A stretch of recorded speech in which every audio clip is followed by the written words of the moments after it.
Ana tövende Şinjan Üniversitesi'ninki Doktor Asmat yetakçisi, mening Ali mektepteki ustazım, Ötkir Efendi'nin dilkeş dostu Osman İsmail Tarim Efendi'nin sözü teklif qilaman. Bugün biz milletimiz intayin yaxshi ko'rdigan hurmatlik zot Ötkir Efendi vafotining 20 yillik xotira kunini eslab o'ltirib biz bu yerda shunday bir faoliyatni o'tkazyapmiz. Men oldi bilan mushu faoliyatni o'tkazishga, uyushtirishga kuch chiqargan Zulfiqar Barat o'z boshqa rahmat aytaman. Ötkir Efendi ko'p tarafdan yetishgan bilim egisi. Ötkir Efendi oldi bilan o bir shoir 22 yosh vaqtida tunji she'r to'plamini chiqargan. Bu she'r to'plam 1945-yili Yurak Mo'nglari degan nomda Gansuda besilgan. İkinci qatımlıq şiiri toplama Tarım Boyları degan şiiri toplam. Bu Ürümçi'de besilgan. Şunundan tatip Ötkir Efendi davamlıq şiiri yazıp geldi. O ani şu 20 net yaş vaqtda tunji toplamını çıkargan şair.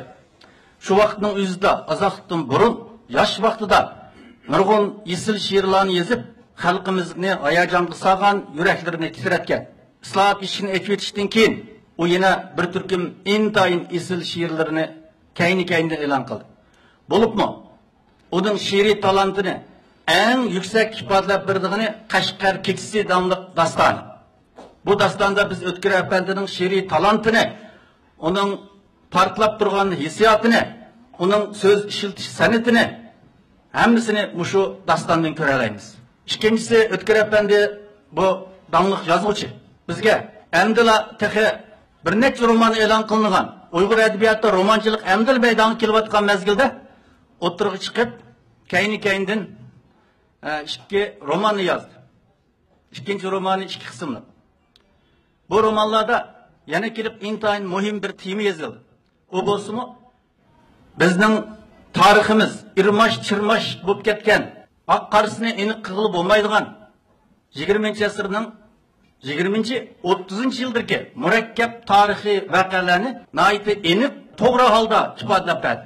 Bu kitob o'zining badiiy, romanlik, badiiy asarlik qimmati bilan bizni ta'sirlantirib qolmay, eng muhimi, u shu vaqtdagi tarixiy voqealarni xuddi chigishib ketgan jipni yishib bergandek shundoq aniq gavdalantirib berdi. Ba'zi nuqtadan olgan vaqtida biz 20-asrning dastlabki vaqtidagi Uyg'ur tarixini Ötkir Efendining romanlari orqali bilalaymiz. Albatta, romanning o'zi aynan tarix emas, ammo Ötkir Efendining romanlari tarixni o'z mohiyati bilan aks ettirib bergan asarlar. Uchinchidan, Ötkir Efendi bu bir tadqiqotchi. Ötkir Efendi o'z umrida nurg'un esil maqolalarni yozdi. Bu maqolalar Uyg'urlarning tarixi, Uyg'urlarning tili, Uyg'urlarning madaniyati va Uyg'urlarning adabiyotiga tutishdi. Ko'p tarafdan. Bu har bir parcha maqolasida bu muhim bir masalani hal qilgan. Men Ig'iz adabiyotining tadqiqotchisi. Men ko'p diqqat qilgan asar Ötkir Efendining Aruz vazn haqidagi maqolasi. Şu vaqtlarda va shuningdan keyin va hozirmi Aruz vaznni bu arablardan, farislardan kelgan degan tushuncha bor. Hozirmi mana shunday so'zlarni aytib bozor tepiyotdi. Aruz vazn, aruz ilmi dastlabda arablarda maydonga kelgan, keyin aruz ilmi fars tarjima qilingan. Uningdan keyin Uyg'urlar mush asarlarni ko'rib, ondan aruzning o'lchamlarini bilib, bu haqda she'rlarni yozgan degan ko'z qarash hozir hukmron o'rinda. Ammo bu ko'z qarashga Ötkir Efendi 80-yillarda radiya bergan. Aruz degan so'z yo'q vaqtida, aruzning o'lchamlarini bilmaydigan vaqtida Uyg'urlar allaqachon aruz vaznli she'rlarni yozgan va qo'shiqlarni to'qigan. Chunki aruz vaznni o'lchamlarini bilmay turibmi? Aruz vaznida dars olmay turibmi? Aruz vaznli she'r yozg'ili bo'ladi. Bu aruz vaznni nazriyaning shakllanishi keyingi gap. Nazriya amaliyotni xulosalash orqali shakllandi. Ammo aruz vaznli she'r u burungi gap deb u xalq qo'shiqlaridan Mahmud Qashqariyninki Turkiy tillar divonidan nihoyat nurg'un she'rlarni misol keltirib buni og'dirib etdi. Bundaq asarlar, bundaq maqollar xeyli ko'p. To'rtinchidan, Abdurim O'tkir bir damliq tarjimon. Abdurim O'tkir Xanzu tildagi nurg'un asarlarni ajoyib mahoratli holda ajoyib esil tarjima qilib berdi. Xanzu klassik adabiyotidagi nurg'un asarlar, Xanzu klassik adabiyotidagi damliq she'rlar O'tkir apandining qo'lida xuddi Uyg'ur adabiyotidagi asarlarga o'xshashla tarjima qilinib ketdi. Bo'lib bu she'riy tarjima O'tkir apandining intayin esil. Shundaq aytishga bo'ladiki, hozirgi xeyli ko'p tarjimonlarimiz bu jihatda O'tkir apandiga yetmaydi. Demek O'tkir apandi ko'p tarafdan yetishgan bilim egisi edi. O'tkir apandi yolg'iz shundoq bir bilim egisi bo'lib qolmay, u millatimizning ichidagi jamoat arbobi bu masalani bu vaqtdagi ishlarni bayatın Zulfiqar Barat O'zbosh ma'lum nuqtadan yoritib berdi. O'tkir apandi bu millatimizning ro'yining namoyandasi. O'tkir apandi xalqni so'ygan, bir umr xalqni kuylagan. Xalq yig'ilsa, u tang yig'ilgan. Xalq kulsa, u tang kulgan. O'zining asarlarida butunlay xalqning hissiyotini, xalqning orzusini, xalqning asirtini, xalqning g'am andishisini bayon qilgan. O o'zining she'rlarini, romanlarini butunlay xalqqa xizmat qilishning vositasi deb bilgan.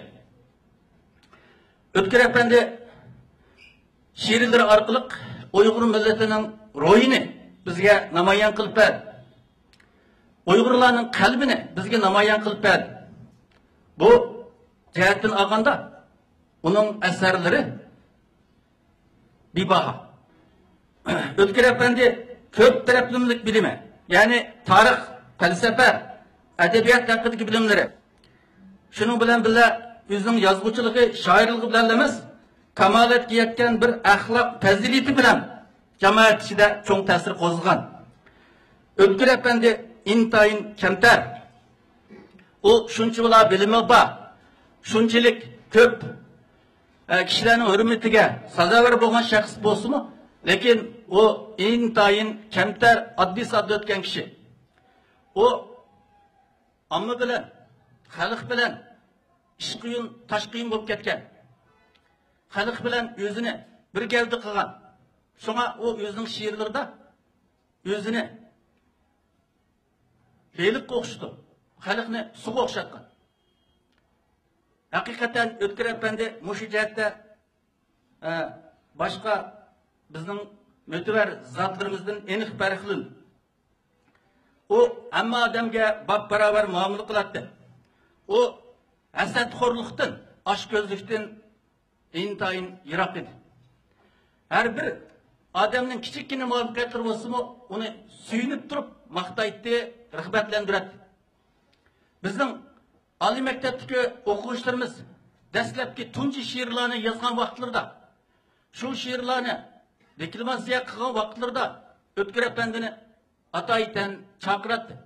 O'tkir apandi mushlarning hech qaysini bu bir eg'ir ko'may ataydan piyoda kelib uydan shu faoliyatlarga qatnashadi. Bu odamni haqiqatan ta'sirlantirdi. O'tkir apandi Abdulmurayliq ijtimoiy fanlar akademiyasining Adabiyot tadqiqot institutining muavin boshliqlik vazifasini uzun muddat o'tadi.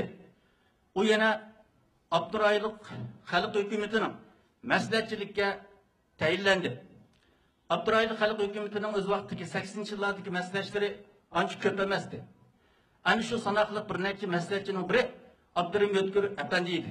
Dastlabda Ismoil Ahmad Abdurim O'tkir apandining mushu jihatdagi iqtidorini bilgachga bu kishini do'st tutib, uningdan Uyg'ur madaniyati haqida nurg'un maslahatlarni oldi. Uningdan keyin Timur Ahmad rais vazifasiga tayinlangandan keyin O'tkir apandi bilan shundoq yaqin do'st bo'lib, Onun nurgun məsləhətlərini elib, özlərinin xizmətlərini becidi. Abdurrahim Ötkür yine memleketlik ve Abdülnuraylık bir neçe tədqiqat cemiyetlerinin maun reislik, baş katiplik vazifelerini ötügen.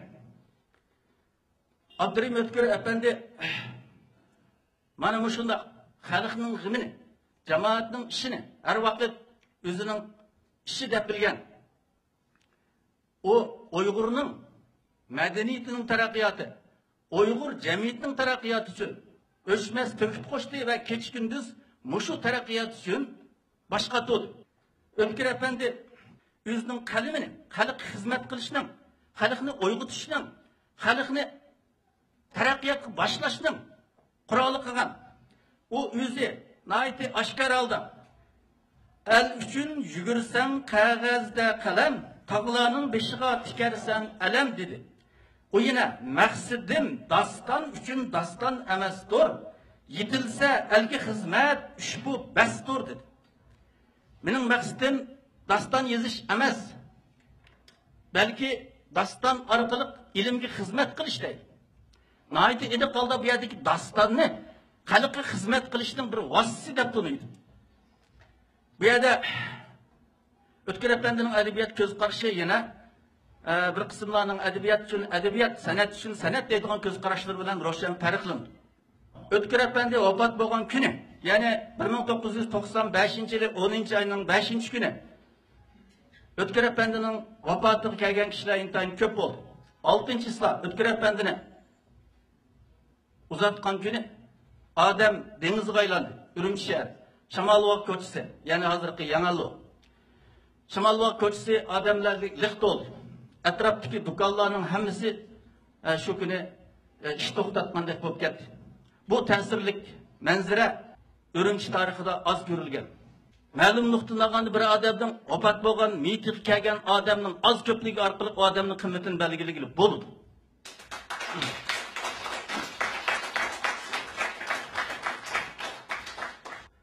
Biz bilimiz Fransa'nın bir danlıq faylasuf, yazğıçısı var. Sartre vefat olgan vaqtida Parijda 100 ming adam bunga qatnashib ketgan.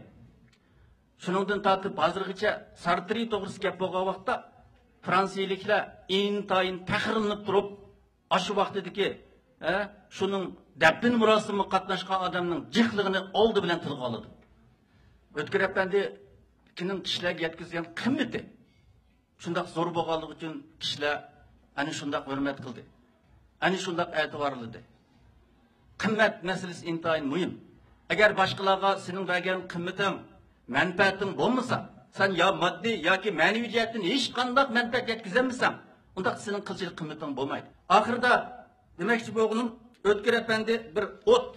Bu ot 40 neç yılda bu yan beni köydürüp geldi.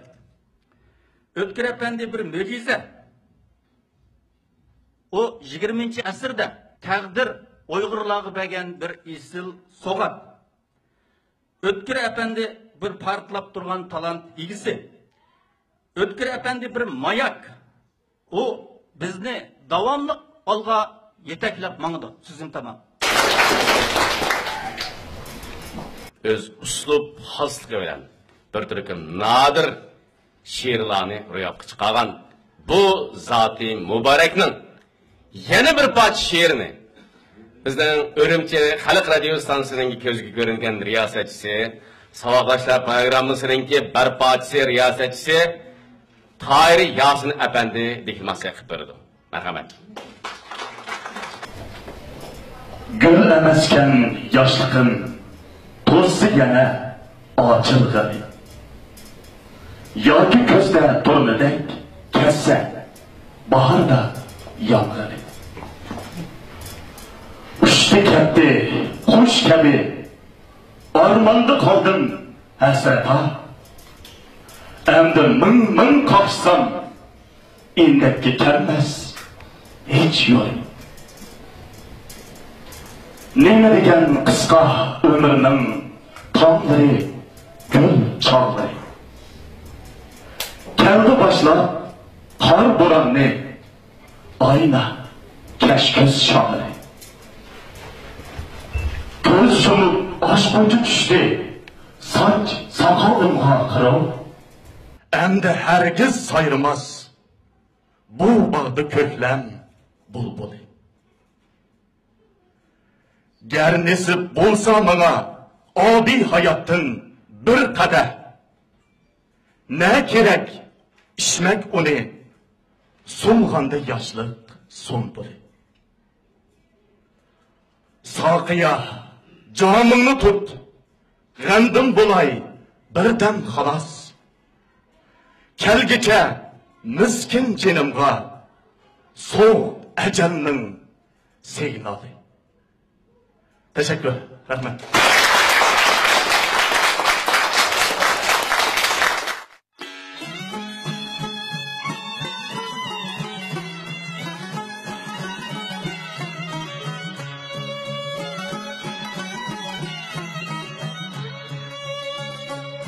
Ahletek başım kutkuz hem güzel bulda anam.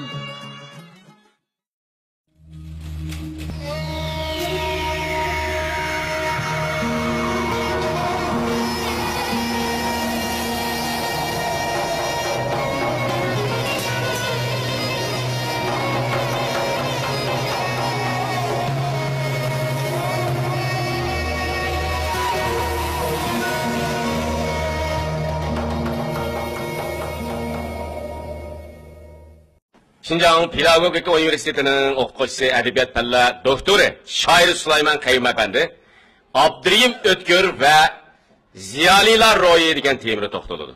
Marhamat. Abdurrahim Ötkür әпәнді 72 yıllık hayatida keyinkilarga talay yıllargacha ma'ni uzuq beradigan iz o'yg'ongan zimni romanlari Qashqa kechisi ulug'an haqida cho'chak o'xshash hikmat baxsh dostonlarni har quridan hikmat fasad balqib turadigan ruboiylarni Men ah bayrak emas, təlki haqqida qo'shab, qash teshig'i madhiya, she'r va shoirga o'xshash yillar siri cho'g'inib turadigan, haroratidan ketmaydigan misralarni qoldirib ketdi. Abdurrahim Ötkür әпәндінің xalq og'zida ismi bilan emas, to'laroq Ötkür әпәнdim deb atilishi hargiz bekor emas. Ötkür әпәндimning ruhi esil bir angishlarga to'lgan xosiyatli kon, xosiyatlik, barkatlik xazina, endi biz bu xazina nimalarga qarab boqaylik qisqacha. Birinchi, Abdurrahim Ötkür әпәндінің tilshunoslik va ikki klassik asarga singdirgan ajri. Ötkür әпәндим qadimki va hozirgi xanzu tili, rus tili, turk tili va fors tilini xil obdan egallagan. Xanzu adabiyotidagi mashhur roman Bahadur Shah Liziching romanining ikkinchi qismini nihoyat fasod bilan tarjima qilgan. Shunga bir tilga, bir fanga qilayotgan bir hunarga, navoiychilikqa, bizga nom berayotgan har qanday bir xizmatga yelinjayotgan muhabbat bo'lish kerak. Muhabbat o'tining qanday bo'lganligini Ötkür әпәндimning ro'yidan ko'rib oldik. Mahmud Qashqarining turk tillar divani va Yusuf Asachevning Qutadg'ubilik dastoni bizgacha yetib kelgan nihoyat ta'laylik ikki shavkatlik asar. Albatta, bu ikki asarni hozirgi zamon Uyg'ur tilida o'qib tushunib bahrlanganligimizning o'zi biz uchun talay. Talay qimmatli meroslarimiz davrning bo'ronlarida yutib ketdi, yong'inlarda kuyib ketdi. Endi Abdurrahim Ötkür, Ahmad Ziyoyi qatorliq peshvolarimizning qon tari bilan biz bu ikki asardan bahrlandik. Ötkür әпәндimning qadimki Uyg'ur tili, arab va fors tillaridagi qobiliyati bu tarjimalarda nihoyat asqatdi. Shunday qilib bizda divanshunoslik va qutadg'ubilikshunoslik tadqiqoti ma'lum asosga ega bo'ldi. Ötkür әпәндим yetuk shoir. Shuning uchun romanlarining tili xuddi she'rdek lirik, esil kuydak yetimlik, tog'ning salkindak larzon. Ötkür әпәндimning ijodiyati shunday bir nuqtani isbotlaldiki, shoirlarmi roman yozsa, bo'libmi qalamni halollab tuta olgan bir shoir roman yozsa, romanning tilining boshqacha chiqadiganligini, mutafakkur adibning bizga to'limi zarur ekanligini isbotlab berdi. Bu romanlarni roman emas, balki bir lirik qissa yoki qahramonlik o'qilgan ta'sirlik doston desak, hargiz ortiq ketmaydi. Ikkinchisi Ötkür әпәндimning xushfe'l, kamtirona mijozi. Bu mijozlar haqida yuqorida ustozlarimiz tafsili so'zladi. O'tkir apandi shuncha bilimli bo'lsa-mu, lekin kibr tamannodan shuncha jiroq yashagan bir pok inson. O'tkir apandimning shoirona talanti 25 yoshida ayon bo'lgan. 3600 misrali Qashqar kechasi dostonini 25 yoshida yozgan. 25 yoshda klassik adabiyot, til, stilistikada shunchalik voyaga yetgan. Biz bundan suyunimiz, buni biz talant, buni biz o'tkirlik deymiz. Üçüncüsü, O'tkir apandimning adabiyot ro'yida yolqinjab turadigan yana bir marvoyat shuki, umidvorligi va egilmas sunmas irodasi. To'rtinchisi, O'tkir apandimning tinimsiz izlanish ro'yi va ko'p xil fanlarni pishiq bilishi. Endi O'tkir apandim tildan boshqa yana klassik adabiyot, Xanzo adabiyoti, Jungoning tarixi, dunyo adabiyoti, falsafa, tilshunoslik, logika, istilistik qatorliq fanlarni yaxshi o'rgangan.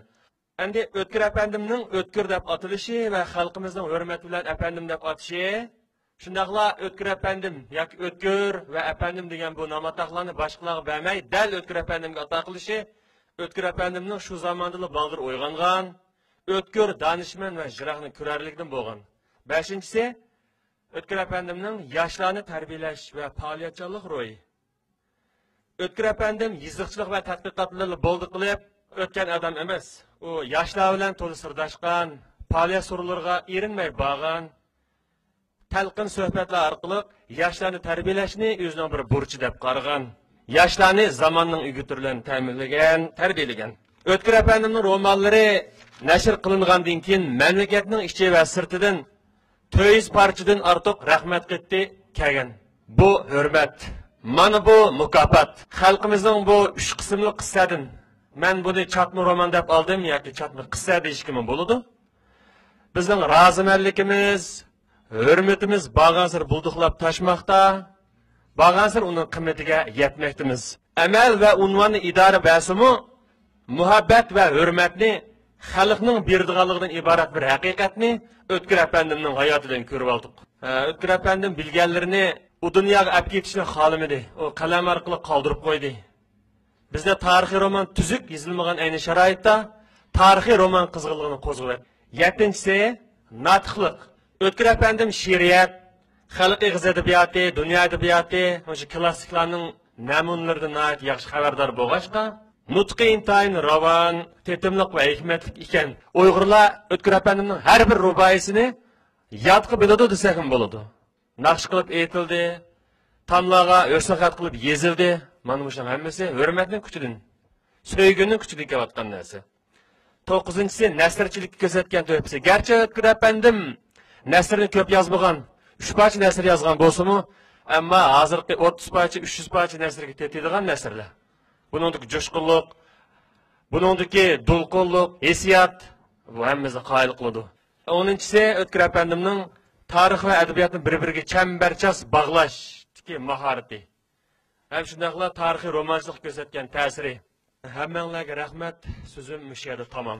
Ilimchimizning 2-chi bosqichida biz rasmiy xazinlar bo'soqchilik asarlariga yurish qilamiz. Mush asarlar ustida bo'ladi buni degan muhokimiz. Tavanda Xinhua energiya guruhining xizmatchisi, ilimchininki kotibi Yahya Ruzi apandi xazinlar bo'soqchisidagi maqolalarga ko'ra Abdurim O'tkirning an'ana va taraqqiyot qarshi nomli tem üstü to'xtaladi. Marhamat edim. Assalomu alaykum Xalqxon ana. Assalomu alaykum ustozlar. Assalomu alaykum ilimchininki barliq ishtirokchilari. O'tkir apandimning an'anaviy madaniyat va milliy taraqqiyot nomli maqolasi to'g'risida men bu maqola to'g'risidagi ta'sirotlarni 3 nuqtaga bo'lib so'zlayman. Birinchi, bu maqolaning ahamiyatini ve mazmunini tushunishda lozim bo'lgan oshqishliq hukmlarga izoh berib o'taman. Ikkinchi, maqolaning fikr yo'lini yoki qisqacha mazmunini tushuntiraman. Uchinchi, o'zimning his qilgan taraflarni o'tirib qo'yaman. Birinchi nuqta, maqolada oshqishliq rol o'ynaydigan 3 hukm bor. Ular an'ana, madaniyat va qayta o'rnatish qatorlaridan iborat. Birinchi, an'ana. An'ana bu so'z ism bo'lib arabchadan kirgan. Ma'nosi kishilarning turmushdagi urf-odat, axloq, ideya, stil, san'at, tuzum qatorliq taraflarda avloddan avlodga otadan bolaga qilib kelayotgan o'ziga xos alaylik ega bir xil ijtimoiy omil. Masalan, mehmondo'st Uyg'ur bovay o'z an'anasi bo'yicha otni eg'ilga bog'lab ipak sallik yo'lovchini uyga boshladi. İkinci hukm medeniyet. Bu söz isim bulup, okşaşlar Arapçadan kirgen birinci ma'nosi. İnsanların cemiyet tarihi terakkiyatı jarayonida yaratgan maddi ve manevi baylıkları, utuqları. İkinci ma'nosi. Birer ijtimoiy gruppa, sinip yoki xalqning ma'lum davrda qo'lga keltirilgan shundaqla utuqlarining darajasi. Uchinchisi, arxeologik ma'nosi. O'xshash bir tarixiy davrda tarqalish nuqtasining yetkilishiga qaramasdan saqlanib qolgan xaroba izlari va boshqa narsalarning yig'indisi. Dördüncü ma'nosi, yazık işletish qobiliyati. Umumiy savat, ta'lim-tarbiya ko'rganlik degandek ma'nolarni bildirdi ekan. Uchinchi hukm qayta o'ylanish. Qayta o'ylanish qancha fansiz deyilgan bu hukm yaqinqi zaman g'arb falsafasida barliq kelgan va umumlashgan. Hozir qayta o'ylanishdan iborat bu hukm ijtimoiy fan sohasida keng qo'llaniladigan hukmga aylangan. Masalan, angliyalik mashhur jamiyatshunos Antoni Giddens vaqtida cho'nqur izlangan. Doktor Zulfiqar Birat O'zbash apandining Cemiyetçiler nemi deydi namlı kitabında mundak deyilgen. Antoni Giddens'in karşıca küçük değer yaşaş cemiyet hakkında kaydıdın naif çoğunkur yusunda oynanışını talep kılıdı. Bu digerlik etrafımızda yüz veratkan işler hakkında tiyikimi çoğunkur ve izcil oynanış digerliktir. Bir cemiyette kişiler örf adet ve annenin tesirine uçurap yaşaganda özleri yaşavatkan ictimai muhit hakkında kendinken oynandı. Cemiyetçiler nemi deydi namlı kitabının 255. beti. Ben qarasam, hozirgi zaman xanzur tili so'zlik lug'atida qayta o'ynashgan noit qicham, oddiy, tushunishli qilib ombaq izoh berilibdi. Bunda mundaq debdi. 思考过去的事情，从中总结经验教训，ya'ni o'tgan ishlarni o'ylab, undan tajriba savob yakunlash deyilgan. Yig'ib aytganda qayta o'ynash degan bu hukm navbatda makro jihatni ilib aytganda butkul ijtimoiy mavjudiyat haqidagi yoki uning ma'lum sohalari haqidagi va yoki zo'r ijtimoiy gavdalarning o'zi haqidagi qayta o'ynashni mikro jihatni ilib aytganda shaxsning o'zining o'tmishi va yoki sodir qilgan qilmishi haqidagi qayta o'ynashni ko'rsatadi. İkinci nokta, Mütkür Efendi'nin anneannevi medeniyet ve milli terakkiyat namlı bu muhim makalesinin merkezi ideyası bunda 3 nokta boyunca kanat yagan. Birinci küçük nokta, qayta oynashning ahamiyati. İkinci küçük nokta, Uyghur anneannevi medeniyeti hakkında qayta oynash orqali tarixdagi shonliq muvaffaqiyatlarni qo'lga keltirgandagi negizlik sababning nimlikini tushuntirish. Uchinchi, an'anaviy madaniyatga qanday muomala qilish masalasi. Birinchi kichik nuqta, qayta o'ynashning ahamiyati. Ilgari Apandining an'anaviy madaniyat va milliy taraqqiyot nomli maqolasi jami 16 abzas 3 bo'lakdan tarkib topgan bo'lib, bu 3 bo'lakda men yuqorida o'tgan 3 nuqta qayta o'ynashning ahamiyati mazkur maqolaning bosh nuqta nazari bo'lib, buni maqolaning bosh bo'ligida, ya'ni birinchi abzasida o'tirib qo'ygan. İnsaniyet cemiyetining tarixi shuni isbotladiki, qayta o'ynashga jur'at qilgan, qayta o'ynashga mahir bo'lgan millatning o'z-o'zini tunish anglashga yuqori bo'ladi. O millat yenilik tortishga g'ayrat va fursat topa oladi. Shuning bilan o'z taraqqiyotini ilgari surishga shart-sharoit yarata oladi. Buning aksi bo'lganda u millat asalla o'ziga o'zi maftun bo'lib, boshqa millatlardan keyin qoldi. G'aznila bosoqisida 238-bet. Mazkur bayonida qayta o'ynashning 3 turlik ahamiyati va qayta o'ylanmaslikning bir turlik ziynini ko'rsatib bergan. O'tkir Apandi ko'rsatgan qayta o'ynashning 3 ahamiyati. Birinchi, millatning o'z-o'zini tunish anglashga yuqori bo'ladi. Ikkinchi, millat yenilik tortishga g'ayrat va fursat topa oladi. Uchinchi, millat o'z taraqqiyotini ilgari surishga shart-sharoit yarata oladi. O'tkir Apandi ko'rsatgan qayta o'ylanmaslikning bir turlik ziyni. Millat asosan o'ziga o'zi maftun bo'lib, boshqa millatlardan keyin qoldi. Qayta o'ynashning ahamiyati haqida shunday to'xtalma. İkinci kichik nuqta, Uyg'ur an'anaviy madaniyati haqida qayta o'ynash orqali tarixdagi shonliq muvaffaqiyatlarni qo'lga keltirgandagi negizlik sababni nimaligini tushuntirish. İkinci abzasdan 10-chi abzasgacha bo'lgan maqolaning ikkinchi bo'lagida Uyg'ur an'anaviy madaniyati haqida qayta o'ynash orqali Uyg'ur an'anaviy madaniyatining 3 turlik muhim xususiyatini o'tirib qo'ydi. Hamda bularni mo'l dalil faktlar bilan isbotlab chiqdi. Aqsoqol o'tirib qo'ygan Uyg'ur an'anaviy madaniyatining 3 turlik xususiyati tuvanligicha. Birinchi, Uyghur an'anaviy madaniyatining tarixi, sharoit, coğrafiyalik, muhit, milliy tarkib qatorliq sabablarning ta'siridan ko'p manbalik bo'lishi. Ikkinchi, ichki tashqi jihatda kam qabul qilish, o'zsiz yenilik yaratish. Uchinchi, madaniy meroslarning mo'lligi va ko'p xilligi. O'tkir Apandim yuqorgi 3 xususiyatni o'tirib qo'yib, isbotlab bo'lgandan keyin yana ilgirlagan holda bu 3 xususiyatni Uyghur xalqining esil milliy an'anasining bir qismi va ajdodlarimizning go'zal mijoz xulqining mujassamlashgan ifodasi deb o'tirib qo'ydi. Aqsaqal yana ajdodlarimizning bizga shunday mo'l va ko'p xil madaniyat meroslarini qoldirishga qodir bo'la olishligi sababining yuqorqi sabablaridan tashqari jafoga chidab emgak qilish, tirishib o'rganish, ketirib qilib izlanish, yaxshisini ilib yomonini tashlash, dadillik bilan yangilik yaratish, o'zsiz ilgillash ro'yiga ega ekanligini alohida ko'rsatib berdi. Demak, maqolning 2-bo'ligiga Uyg'ur an'anaviy madaniyati haqida qayta o'ylanish to'g'risidagi bayonlardan astoydil o'qirman shuni his qila oladiki, tarixdagi shonliq muvaffaqiyatlarni qo'lga keltirganlikning negizgi sababi Uyg'ur an'anaviy madaniyati, Uyg'ur milliy an'anasi, ajdodlarimizning mijoz xulqi, shundaqla milliy ruhdan iborat 4 tarafli ilg'orlikdan iborat. Unutib qolmay o'tish kerakki, maqolada ilib berilgan muhokimaning yadrosi bo'lgan bu bo'lakda O'tkir Afandining tuvandikidek xislatlarini ko'ra olg'u bo'ldi. Birinchi, O'tkir Afandining o'z xalqiga bo'lgan kuchli mas'uliyat tuyg'usini ko'ra olg'u bo'ldi. Chunki oqsoqol millatning eng muhim tafakkur vazifasi haqida qalam davratgan. Ikkinchi, O'tkir Afandining mo'l bilimga ega ekanligini ko'ra olg'u bo'ldi. Bu mundaq ikki tarafdan ifodalandi. Biri, O'tkir Afandi o'ziga mo'l bilimga tayinib, o'z xalqining madaniyat tarixiga cho'nqur bir nazar tashlab chiqqan. Ikkinchidan, o'zi o'tirib qo'ygan nuqta nazarlarni mo'l paket va logikalik dalillar bilan isbotlab chiqqan. 4 xil madaniyatniki, masalan, Jungoning o'tirishchilik madaniyati, Yunon madaniyati, Mesopotamiya madaniyati, Hind madaniyati qatorliq shu 4 xil madaniyatning ta'sirini hamda Hind Yevropa til sistemasi, Oltoy Ural til sistemasi va Hanzu Tibet til sistemasi qatorliq 3 xil til sistemasining ta'sirini hamda islom dini, Hristiyan dini, Nestorian dini, Shaman dini, Mani dini ve Zardüşt dini qatorliq 5-6 xil dinning ta'sirlarini bir-birlab tanqid o'tirib chiqdi. Bunda inchiklik va astoydillik odamni qoyil qilmaydi. Shuncha, O'tkir Afandidagi o'z taxallusiga munosib bo'lgan o'tkir muhokama kuchini ko'ra olgan bo'ldi. Chunki oqsoqol o'tmishdagi utuq bilan hozirdagi orqada qilishning sababini dal ko'rsatgan. To'rtinchi, O'tkir Afandining kuchli ilmiy pozitsiyasini ko'ra olgan bo'ldi. Maqoladagi isbot va dalillarning kuchli va atrofli bo'lishi buning dalili. Beshinchi, O'tkir Afandining yozishlik uslubidagi kuchli astoydillikni ko'ra olgan bo'ldi. Oltinchi, O'tkir Afandining bir til ustiga ekanligini ko'ra olgan bo'ldi. Shunday tarmoq nuqtami intayin muhim nuqta. An'anaviy madaniyatga qanday muomala qilish masalasi.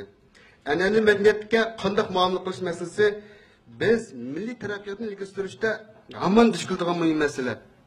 Shundaqla kishilarning ong saviyasi, turmush odati, hissiyoti qatorliqlardan chetishlik zil masala. O'tkir Afandi mazkur maqolada bu vaqtda mundaq deb ko'rsatgan. Millatning taraqqiyotini ilgari surish uchun an'anaviy madaniyatning bugungi amaliy ehtiyojiga munosib keladiganlarga varislik qilish va uni rivojlantirish, munosib kelmaydiganlarni dodliq bilan shalitish lozim. Xazinlar bo'lsa 246-bet. Oqsoqolning bu ko'rsatmasi an'anaviy madaniyatning his qilganlarini o'tirib qo'yishga kelsam, asli mazkur maqolani o'qigandan keyin paydo bo'lgan fikrlarimni tafsil ifodalab chiqishni xohlaydim, ammo vaqt munosabati bilan qayta o'ylash haqidagi ba'zi fikrlarni qisqa deb o'tish bilan kifoyalanman. Mavjudlik va taraqqiyot masalasi barcha shaylarga keng ma'noda aytganda o'rtaq masala. İnsaniyatga nisbatan mavjudlik va taraqqiyot masalasi texnik favqulodda ma'noga ega.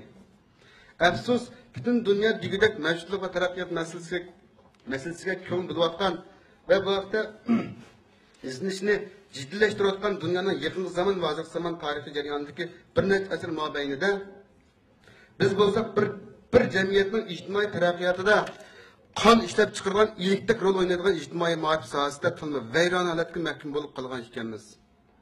Mening oddiy bayqashimcha bizdagi qaloq holatda qolgan ijtimoiy ma'rif bundaq 3 xil natijani baliq keltirgan. Birinchi, yakki shaxslar bo'yicha qaraganda bir umr ma'rif tarbiyasi ko'rmay o'tkazilganlar umumyuzlik ko'rilgan. İkinci, aile boyunca qaraganda bir necha avlod ma'rif tarbiyasi ko'rmaydigan ahvol gavjlik ko'rilgan. Üçüncü, birinchi ve ikinci natija yanma cho'nqurlar va kengayib mahalla, yurt, hatto butun millat miqyosi bo'yicha yig'ir safa qahatchilikni borlab keltirgan. Shundaqla milliy ruhni favqulodda ojlashtirayotgan. Demak, mana bularning natijasida iqtisodiy va ijtimoiy imkoniyatlar favqulodda tuvanlab ketgan Uyg'ur jamiyati borliq kelgan. Ahırda to'lim ojilish va quloqlashib ketgan Uyg'ur jamiyati turli ijtimoiy krizlar bilan chirmalgan. Gerçi 1949-yildan keyin, bo'lib 1978-yildan keyin milliy taraqqiyotning muayyan ilgirishlar ko'rilgan bo'lsa-mu, dunyoning va mamlakatimizning taraqqiyot saviyasini solishtirganda davrning talabidan ko'p yiroq. Uyghur cemiyeti her qaysi ictimai katlamlar boyunca milli taraqqiyotning bir türlü keskin inishiyativi bo'lgan qayta o'ylanishni birlikda hamkorlik o'rnatmoqi hozir va kelgusimizning muhim kafolatidan iborat.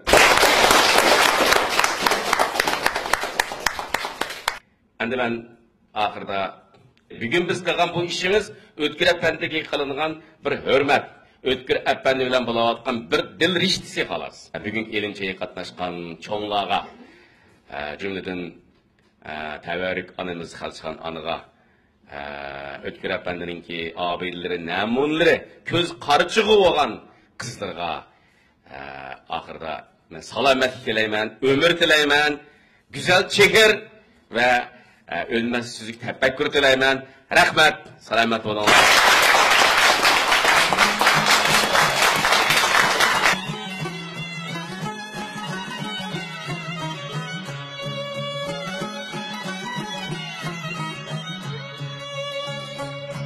Ahletek başım kutuz hem güzel bulda anam.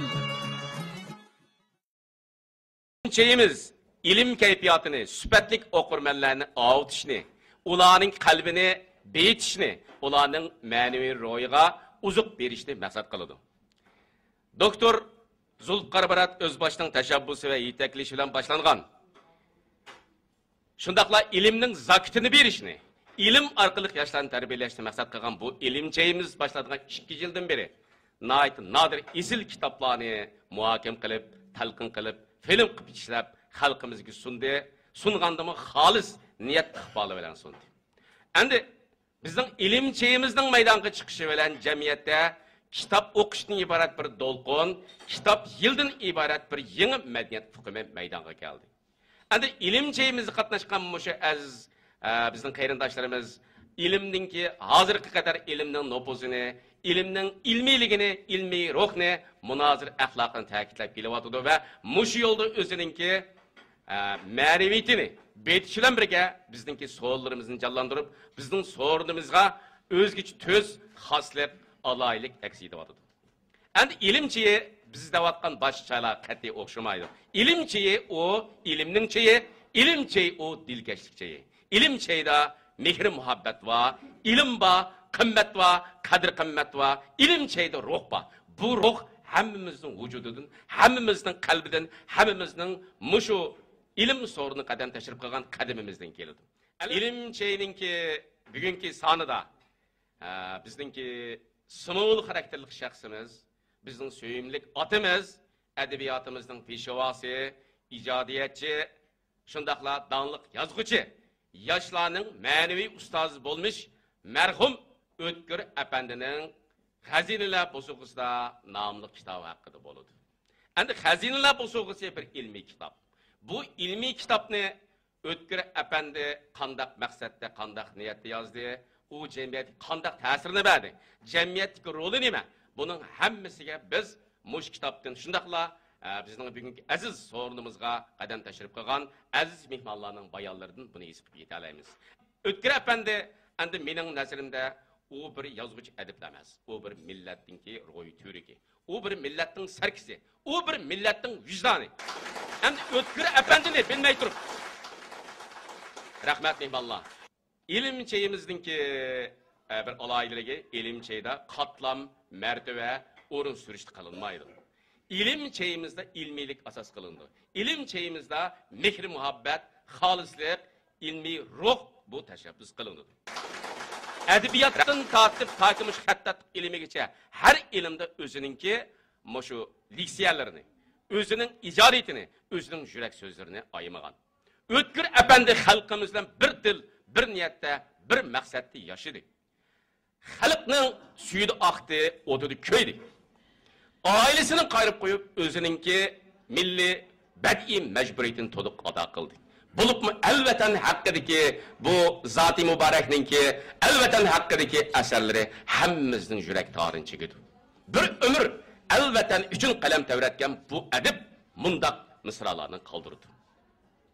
Bulbul eytur bostanımdan ayrıma. Laçın eytur kanatımda kayrıma. Men ayturman, biliq suvsiz naqsun, meni xalqim quchog'idan ayrama. Hurmatli mehmonlar, mening ilm cheyninki muqaddam suhbatida deydiganim hozircha mushulardan iborat. Men bugungi bu ilm cheyimizga qadam tashrif qilgan bir qism aziz mehmonlarga bir tanishtirib o'tsam, bizning bugungi bu so'rinimizda ajoyib xosiyatlik, tavarruk, sumovulsimon insonlarimiz bor. Bugungi so'rinimizning hurmatiga alayda qadam tashrif qilgan bizning bir söyümlik kishimiz bor. O'tkir apandi biz uchun qanchalik söyümlik bir sumovullik xarakterga inson bo'lsa, O'tkir apandining rabiy qismi biz uchun shundoq söyümlik ana.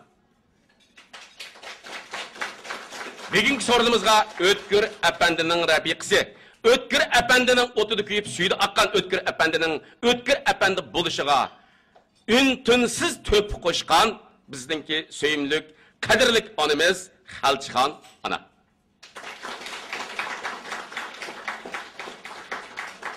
Xalchixon ana, rahmat. Tallari eson bo'lsin. O'tkir apandining yurak parisi, söyümlik qizi Gülsüm